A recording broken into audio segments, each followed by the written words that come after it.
ఓకేనా? డిస్టర్బ్ అవుతుంది. కంటి గ్రామ ప్రజలందరికీ నమస్కారం. మరి ఏదైతే 2020-25 గ్రామ పంచాయతీ ఎన్నికల సందర్భంగా కంటి గ్రామ సర్పంచ్ అభ్యర్థిగా కత్తెర గుర్తుని తీసుకొని నేను ప్రజల మధ్యలోకి రావడం జరిగింది. అయితే ఈరోజు కంటి గ్రామం లోపల జైరాబాద్ ఎంపీ గౌరవ సురేష్ షెట్కార్ గారి కుమారుడైనటువంటి షెట్కార్ గారు వచ్చి మరి ముందుగా ఆయన తెలుసుకోవాల్సింది ఏమిటంటే నేను 5 ఏళ్ళు పాలన చేశానంటున్నారు. అన్నకి అభిషేక్ షెట్కర్ గారికి చెప్తున్నా, ముందు నేను ఎన్ని రోజులు చేశాను అనేది తెలుసుకోవాలి.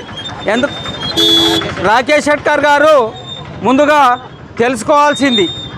ఎందుకంటే నా భార్య ఉన్నది కేవలం 2 సంవత్సరాలే, నేను పరిపాలించింది 2 సంవత్సరాలే, అందులో కరోనా వచ్చింది. నేను 5 సంవత్సరాల కాలం పాటు పాలన చేయలేదు. ఒక గౌరవ ఎంపీ గారి కుమారుడై ఉండి ఒక చిన్న గ్రామం సర్పంచ్ ఎన్ని రోజులు పని చేశాడో తెలుసుకోలేకపోతున్నారంటే మీరు ఎంత జ్ఞానవంతులో ముందుగా గుర్తించాలి గ్రామ ప్రజలు. రెండోది వచ్చేసి ఇప్పుడు ఎవరైతే అభ్యర్థి పోటీ చేస్తున్నారో అందరికీ సుపరిచితమే అంటున్నారు.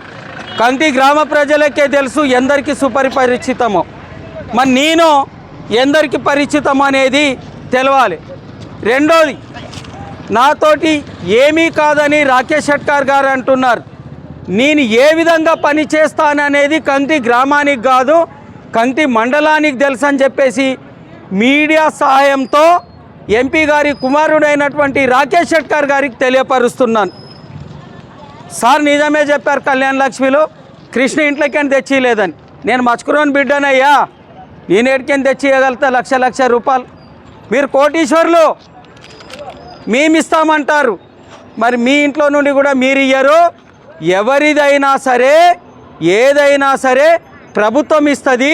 ప్రభుత్వం ఇచ్చేది అది ప్రజల పన్ను, మా పన్ను ద్వారానే ఏ పథకమైనా వస్తుంది తప్పిస్తే గౌరవ ఎంపీ సురేష్ కుమార్ షెట్కర్ గారి కుమారుని అకౌంట్లో నుండి రాదు ఏ పథకం అని చెప్తున్నాను.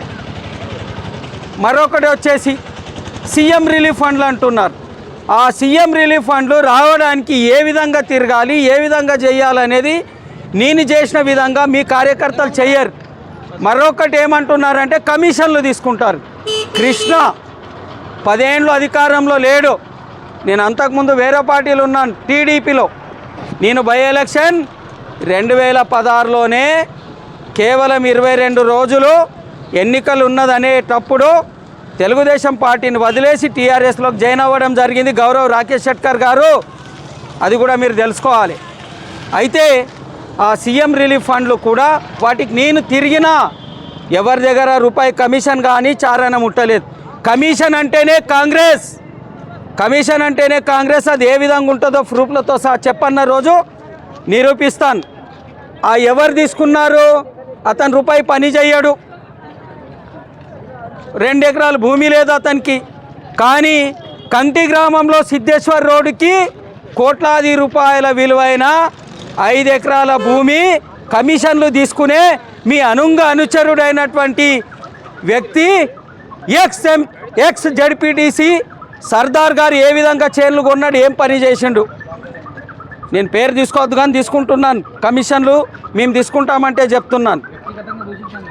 నారాయణఖేడ్ రోడ్డుకి వెళ్తుంటే ఇల్లు ఏ విధంగా కట్టిండు, ఏం పని చేసిండు, ఏ విధంగా కట్టిండో కూడా గౌరవ్ రాకేష్ షెట్కర్ గారు చెప్పాలి. ఇదే కాకుండా నారాయణఖేడ్లో మీ సువర్ణ థియేటర్కి వెళ్ళే దగ్గర కూడా కిందొక సెటర్తో మీదొక బిల్డింగ్ కమిషన్ల ద్వారానే కట్టిండు.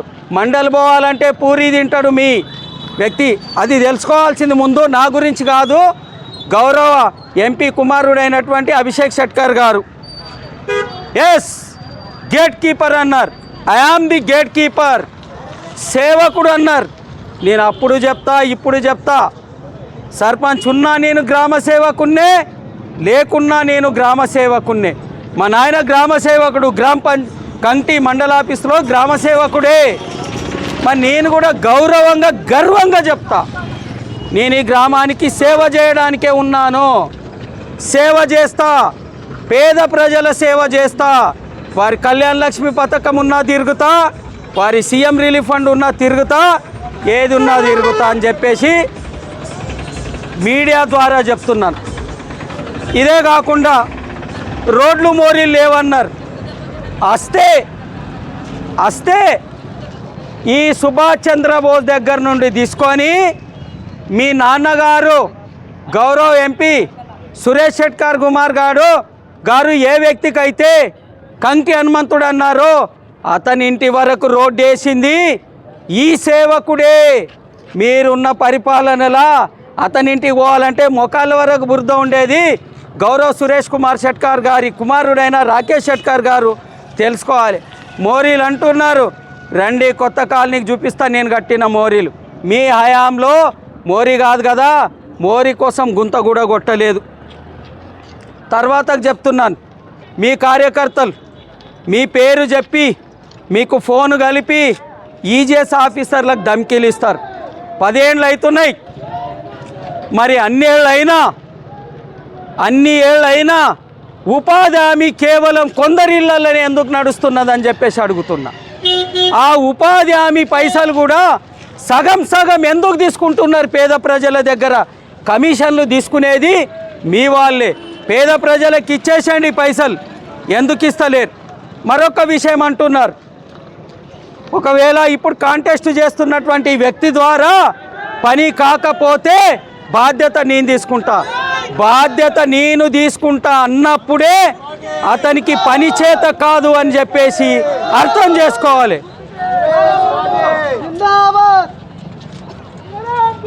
అతనికి పని చేత కాదు, అందువల్లనే ఎంపీ గారి కుమారుడైనటువంటి వ్యక్తి వచ్చి నేను పని చేపిస్తా అని చెప్తున్నారంటే చేత కాదు ఆ వ్యక్తికి అని చెప్పేసి చెప్పకనే మీరే చెప్తున్నారు. ఎమ్మెల్యే దగ్గర కూర్చుంటా అంటున్నారు. ఎమ్మెల్యే దగ్గర మీరు కూర్చోవడం కాదు సార్, మేము కూడా కూర్చుంటాం.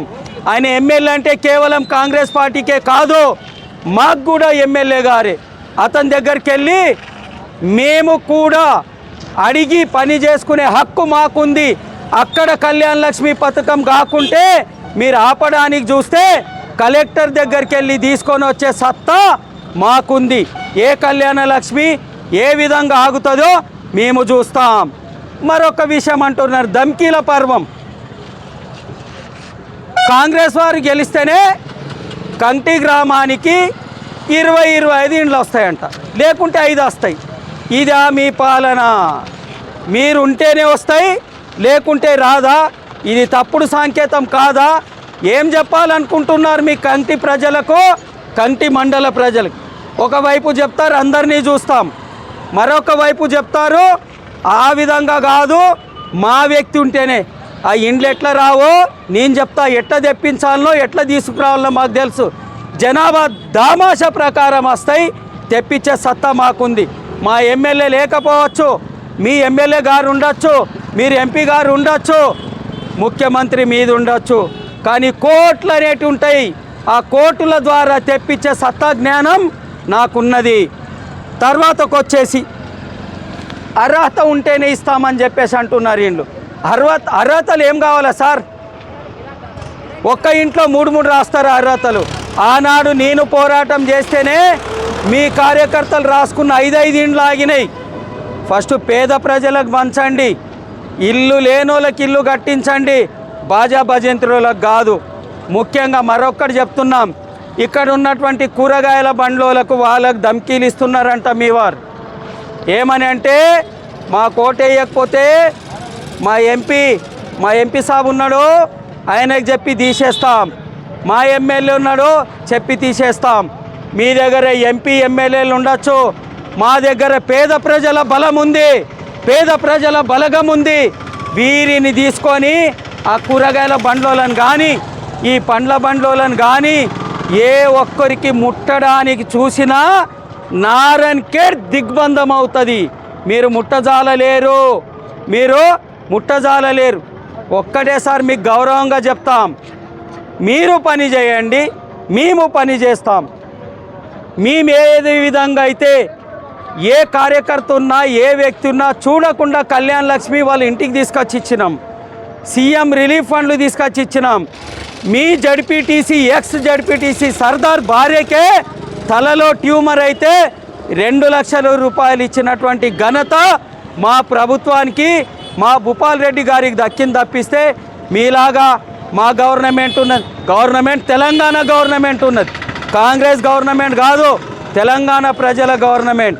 మరొక్కటి, ఇది ఈరోజు రాకేష్ షెట్కర్ గారు మాట్లాడిన దానికి నా యొక్క వివరణ. రెండోది, భయభ్రాంతులకు చేస్తున్నారు.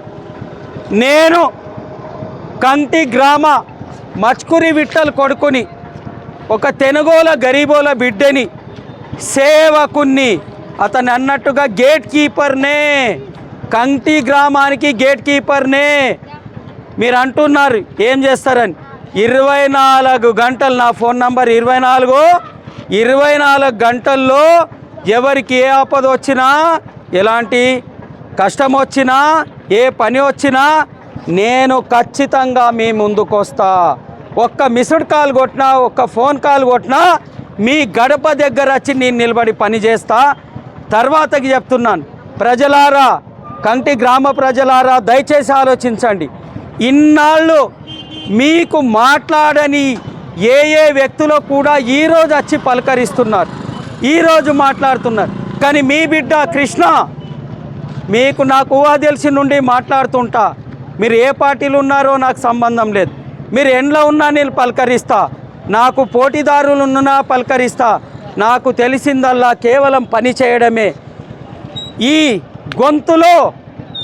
గొంతులో శ్వాస ఉన్నంత